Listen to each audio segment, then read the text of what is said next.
All right, so I have my drawing done on tracing paper. I have my matrix, it has my registration marks on it. Now I'm ready to transfer the image. We did it on tracing paper because if this is how I want it to look like in the finished product, I'm going to flip it over and that reverses my image for me. It's especially important for anything that has words or numbers because again, if you don't flip it, it will print backwards. So we are flipping our image this time. Now I can put it on my matrix where my registration marks are, and I'm gonna tape it down really well so it's not gonna move around. So I'm gonna tape probably this corner, make sure it's nice and smooth. Tape down this corner. And then after I've put some transfer paper in there, I'll tape down these corners as well. So remember, you're gonna use one piece of transfer paper. You'll notice it's really small compared to my image. That's okay, because I can always move it around to trace where I need to. So it goes dark side down against the matrix. I'm gonna start probably with the head of this fish.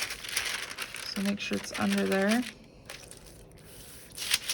And now, just so it's not gonna wiggle around, I'm gonna tape down probably one thing on this side.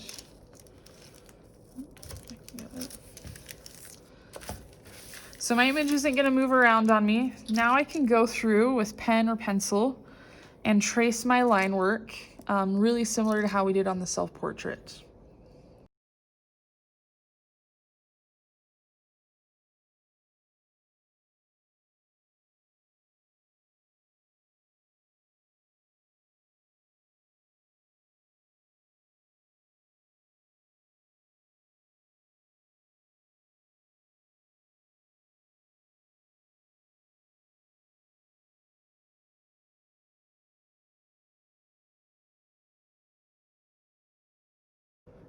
All right, so I have transferred my image.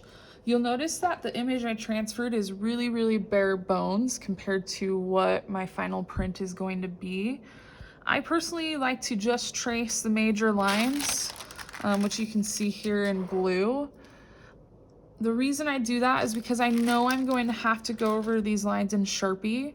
So I'd rather just freehand draw all of my hatching and some of these trees directly onto the matrix. If you felt more comfortable literally tracing every single cross-hatching line or every little detail, you certainly can do that with transfer paper. Just know that you're gonna have to eventually go over it in Sharpie again because this transfer carbon will eventually rub off and wash off.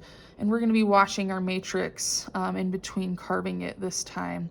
So this does need to be done in Sharpie. So I'm gonna go through and redo my line work, my hatching, cross hatching, and all the details with my Sharpie now.